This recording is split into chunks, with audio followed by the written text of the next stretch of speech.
Being the historical society and having been in existence for over 30 years, there are so many persons within the society that we can thank and should thank and want to show appreciation to. And we have done this in the past, but since being on board here for the past year and a half, we have not done it. And I thought that this was most appropriate with the theme we have this year to do this short ceremony. And we are looking at a larger function coming in probably April, when we start an annual fundraiser of a volunteer gala, where we need to thank all of our volunteers throughout Nevis, not just volunteers for the Historical Society, but volunteers on Nevis on a whole for helping to build Nevis. We have approximately 9 or 10 persons this afternoon. Our first profile is Mr. Franklin Anderson Brown. Mr. Franklin Brown, also known as Teacher Frank, grew up in Fountain and excelled in the Combermere Primary School. His school days would have seen him participating in all spheres of school life, especially dramatic plays and songs. He began his teaching career at age 14 and served for 40 years, rising to the rank of principal. He is best remembered for this verse that teaches punctuality. Students, whenever they found themselves late, they recited this verse before the administration of the punishment. And I read it. Never be late at the day's school class. Come with your bright sunny faces, cheering your teachers and praising your God. Always be found in your places.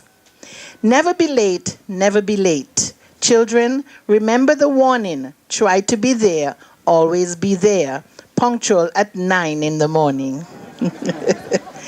His success during his teaching and administration years can be attributed to his management style, his strong sense of humor, and his befriending of the parents. Mr. Brown has been supporting the Nevis Historical and Conservation Society since he became a member in the early 60s. He recalls being invited to membership by Mr. Spencer Byron, former warden of Nevis. During the early years of the society, he attended meetings regularly and acted as secretary to the board of directors. Without fail, Mr. Brown is at the society's door each January morning, paying his dues and making other substantial financial contributions. And we thank you, Mr. Brown. He's very adept at history and takes pride in his mental capacity and sharpness and ability to recall events all over the globe with much detail. He continues to provide the NHCS with much oral history for the archives. Mr. Brown remains humble but boastful. Come forward, sir.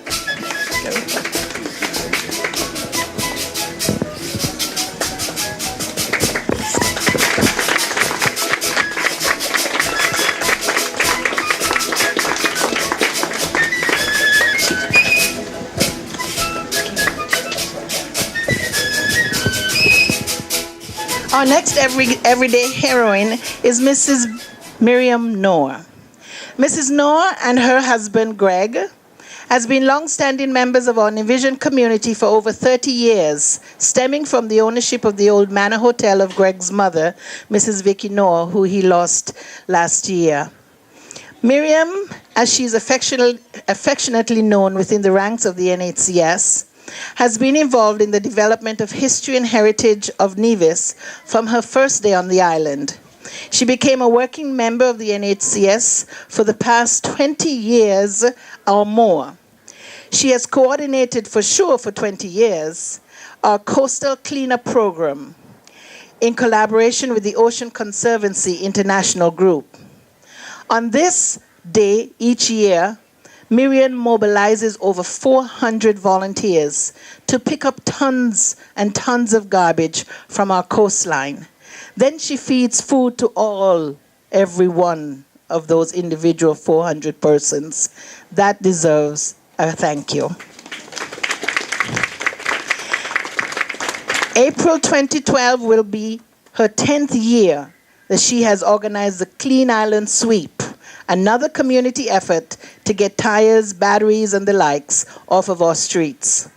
She continues to serve the NHCS Environmental Action Committee and has done so for over 10 years.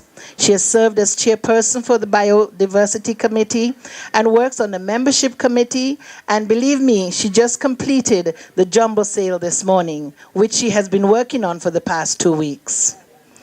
She's also a firm believer in sharing her knowledge and skills. She's often called by government departments to run workshops, pruning, on the ills of asbestos and lead paint. And she even teaches a teacher workshop on how to make teaching aids out of waste materials, out of recycling materials and trash. The Biodiversity Committee, with Miriam's leadership, completed a weekend course in marine life with the direction of a Harvard University professor at Orly Beach. There, the teachers were taught to snorkel. As I spoke to many of those teachers during the workshop, before the day that they were going to be trained to be snorkelers, they were all trembling because a couple of them couldn't even swim.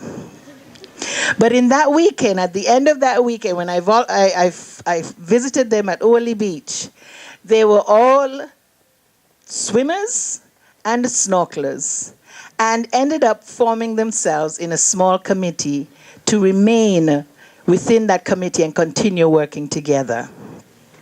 Protection of our beaches from sand mining and other threats have been a constant activity for Miriam. She's a volunteer of the UNESCO's Sandwatch group. Just about anything we need help with, Miriam is there. Thank you, Miriam.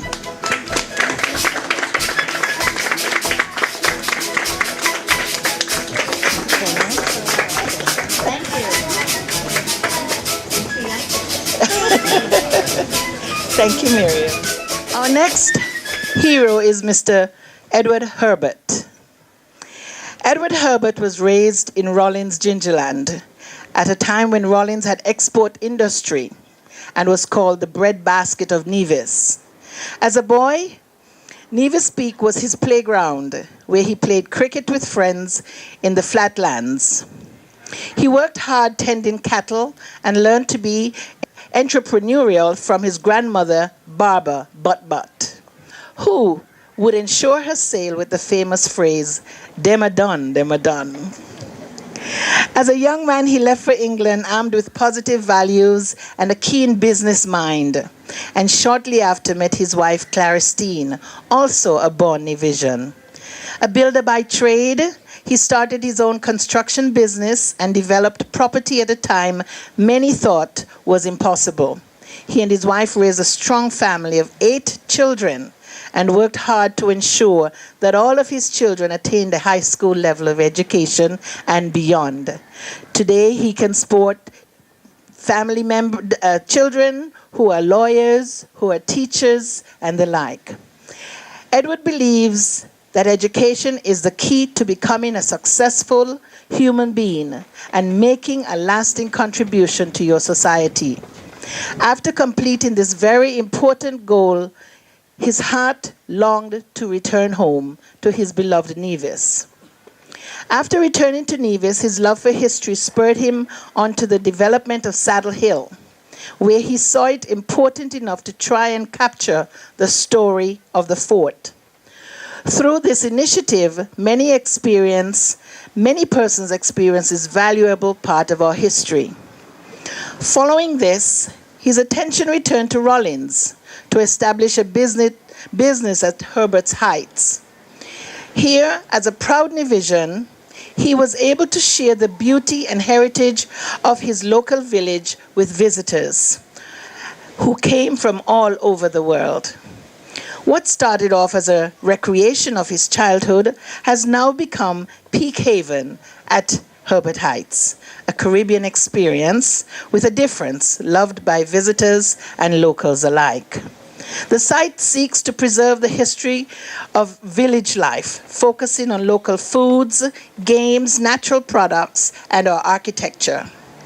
He continues to enjoy sharing his childhood stories through tours of the site and peak. Over the last few years, many modern features of today's Nevis has also been added, like a children's playground and a restaurant, to enhance the enjoyment of Nevis at 1,200 feet above sea level. His dream was back then, and still is to this day, to revive and preserve the heritage of our Nevisian forefathers. Teach it to our children, he said, and ensure they return the richness of that legacy for years to come. Ladies and gentlemen, our hero, Mr. Edward Herbert.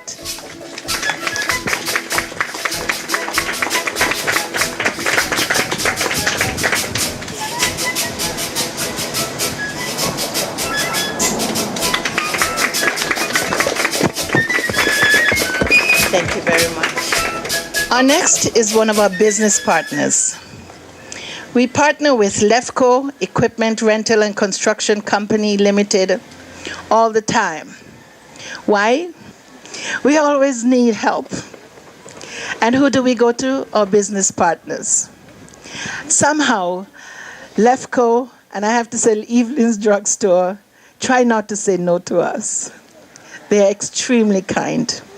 But that's not all, because when we look at the Lefco partnership, it's more than that. Lefco Equipment Rental and Construction Company Limited is one of our local registered companies with offices in Nevis, in Lucia, and St. Croix, and since 1986 have been on Nevis. Apart from providing general civil engineering contracting services, their services are most recognizable in heavy equipment rentals, rigging services, road and industrial construction, ready-mix concrete blocks, roofing materials, all sizes of crushed aggregates. Lefco serves a wide variety of clientele in both the public and private sector.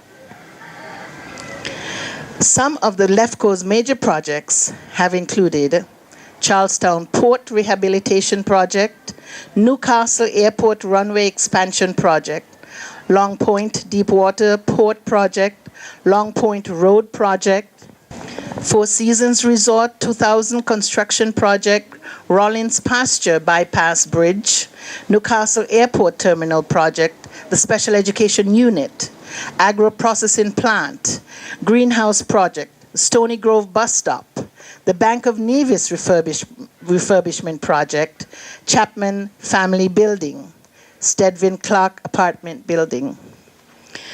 With Lefco, advice given is advice taken.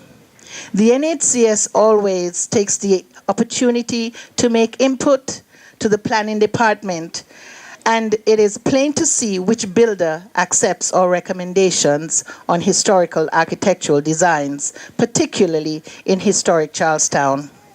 When we take a look at the Bank of Nevis and the more recent refurbishment of the old Chapman Family Building, you'll see what we mean by advice given is advice taken. Outside of taking our expertise on historical and heritage recommendations, Lefco has a big heart and is well known to all nonprofits on Nevis, big and small, for their big heart in giving. The NHCS could not exist without contributions from the business community and our membership. And Lefco continues to give and to give to the NHCS. This afternoon we have the son of Lefco, Mr. Roberto Liebert, to represent his company and his father's company.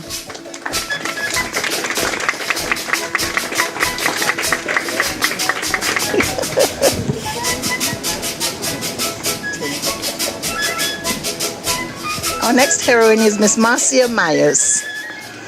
No stranger, I'm sure, to any of you here.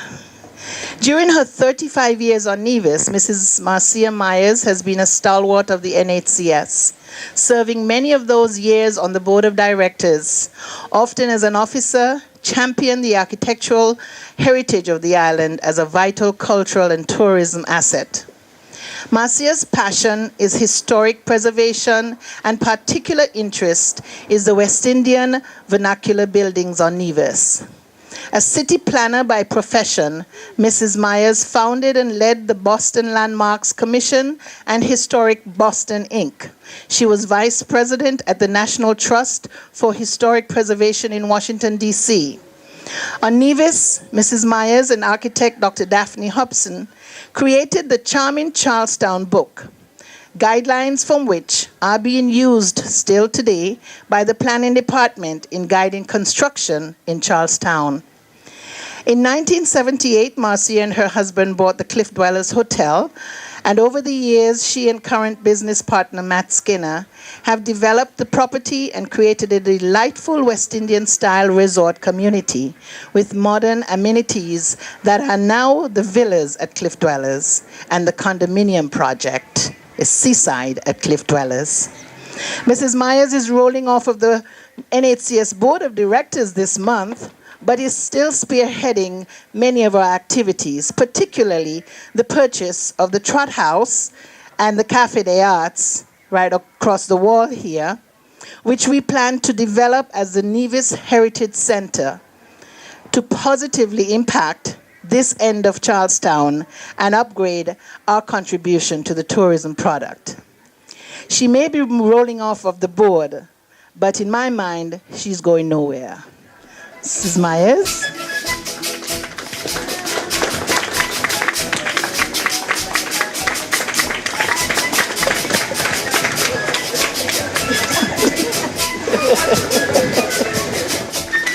Our next heroine is Miss Lyra Richards.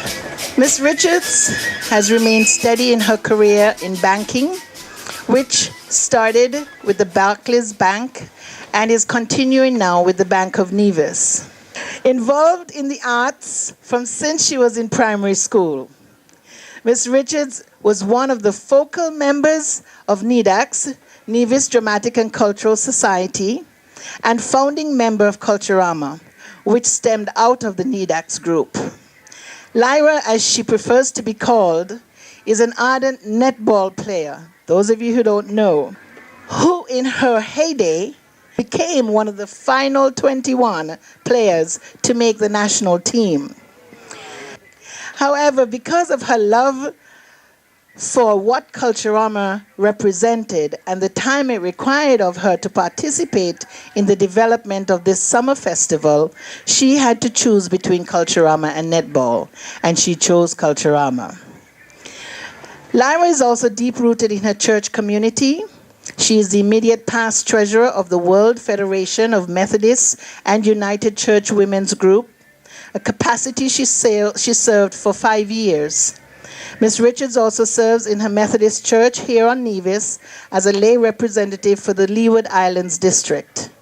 For over 25 years, Lyra has served the NHCS as a member.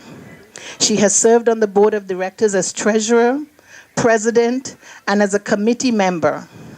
If you ask Ms. Richards to list one of the highlights of her service to the NHCS, she would tell you that it is when the board raised enough funds to pay off the mortgage for the Museum of Nevis History located in Bellevue. Ms. Richards currently serves the NHCS as a member of the Heritage Trust Committee and is also a trustee for Cottle Church.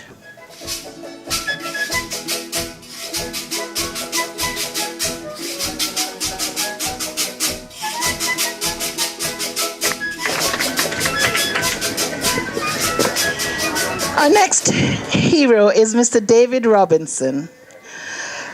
What can I say about Dave? It's a long book, so I'm going to shorten that book in one page. For over 30 years, David Robinson, affectionately known to us as Dave, has led the charge to protect Nevis's rich natural and cultural heritage. Dave has been steady and comprehensive in his efforts with the NHCS, and these efforts were recognized in 2000 when Island Resources Foundation named him the recipient of the Ewan P. McFarlane Environmental Leadership Award. On the NHCS board, he has served as president, treasurer, secretary, executive director, and just as a good old member. Today, he is still almost everything he has ever been, because when Even when there is a plumbing problem, we just readily say, call Dave, and we're supposed to call Public Works. Dave initially started in the NHCS as co-director with his first Mrs. Robinson and played a pivotal role in establishing both museum compounds here at the Hamilton and at Bellevue, and in establishing our archives. Those are major goals, as the Premier mentioned. Dave has been there from day one, and that deserves a round of applause.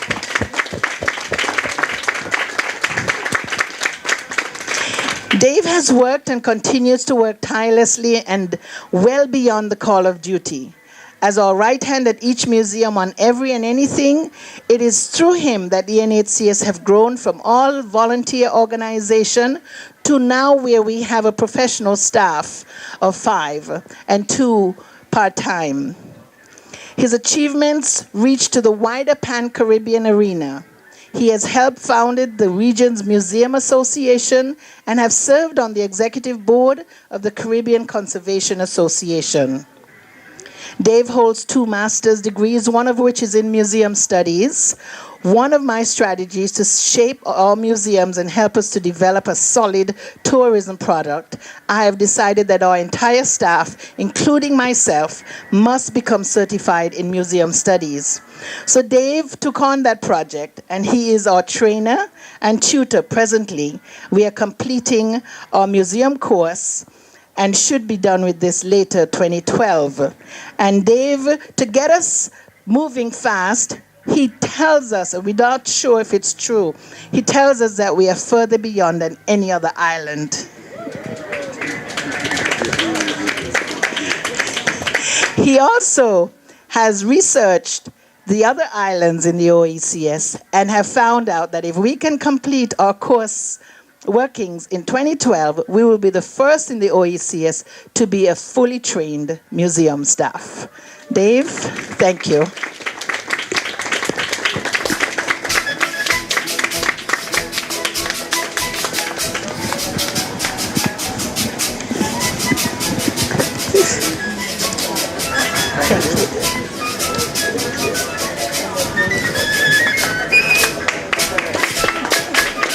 Our next hero is Mr. Bertram Roach. According to Mr. Roach, electricity started in Nevis in February 1953. Try and imagine, according to his words, Nevis without electricity. Try and imagine, he said, an operating room without electricity. He tells me that the old lamplighter, Mr. Frederick Johnson, who presently resides in Canada, was responsible for lighting 6 to 8 gas lamps and placed them at different parts of Charlestown each evening. But by 9:30 p.m., all went out and the town was in darkness. St. Kitts, of course, had lights. The Kittitians used to tease Nevisians and say, they would say that Nevisians are saying this, oh my God, St. Kitts got moonlight pan stick.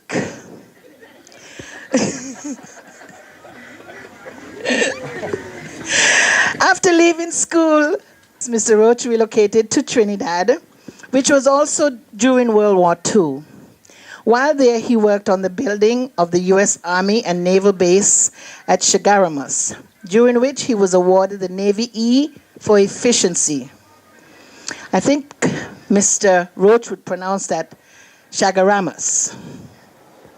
He decided to return to Nevis in 1949 at a time when Nevis was preparing for electricity and made an application for a job for which he was successful and then was sent to St. Kitts for the required training. In the words of Mr. Bertram Roach, that was the start of electricity on Nevis.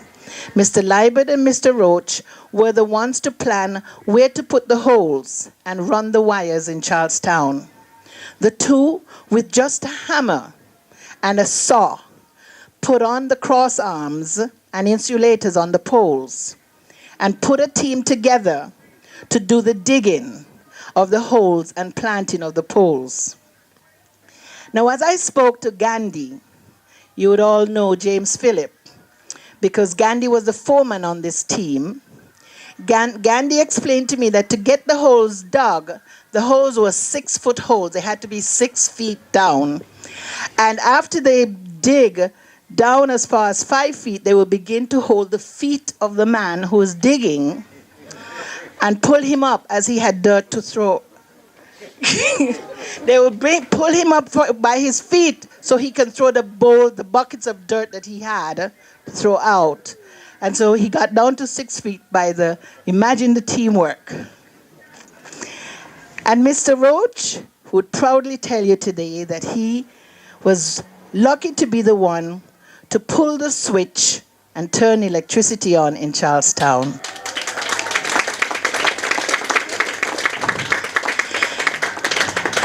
I don't think Mr. Farrell Cartwright is here, but the Premier is here. And I am really calling on NEVLEC today to collaborate with the NHCS to erect a museum exhibit on the past, present, and future of renewable energy and electricity on Nevis. Yes, we need to show that man being held by his 2 feet, throwing out the dirt. Such an exhibit does not cost a lot, but it will produce a mighty fold for the history and heritage of Nevis. Let not this information shared today be lost and forgotten. Mr. Roach.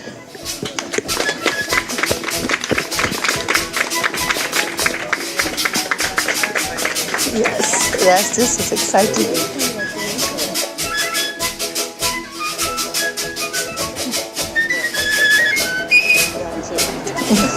Thank you, Mr. Roach. Our last honoree, Mr. Ken Evelyn.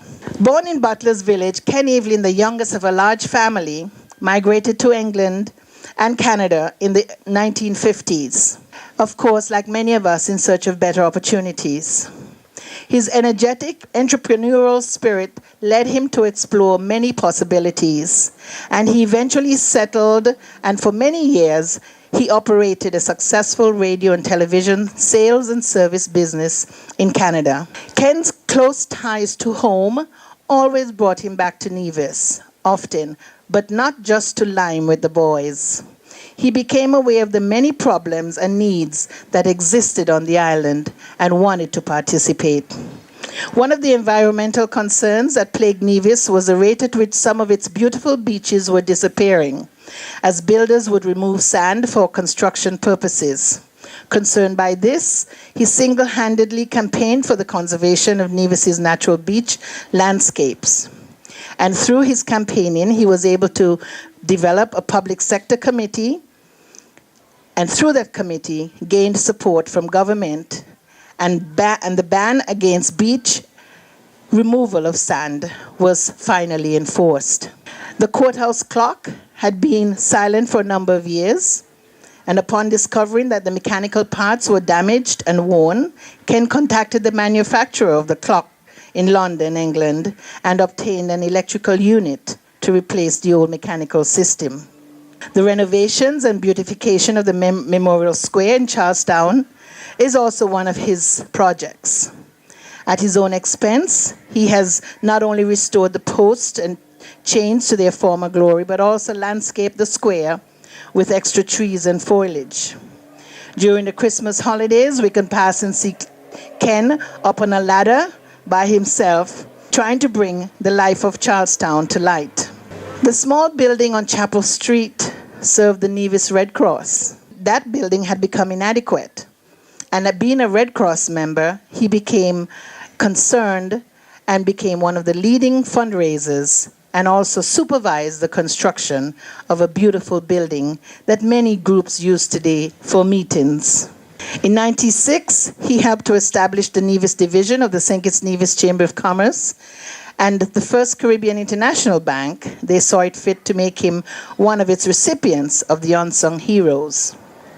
He contributed his prize money towards the development of a recreation park at Piney's Beach. Ken has been a strong member of the NHCS and has served as president. For his love of and belief in preserving and conserving today, if we wanted tomorrow, he says, we must preserve and conserve today. Ken continues forcefully on his own as an individual with his mission for the protection of Nevis. And I say thank you, Ken Evelyn.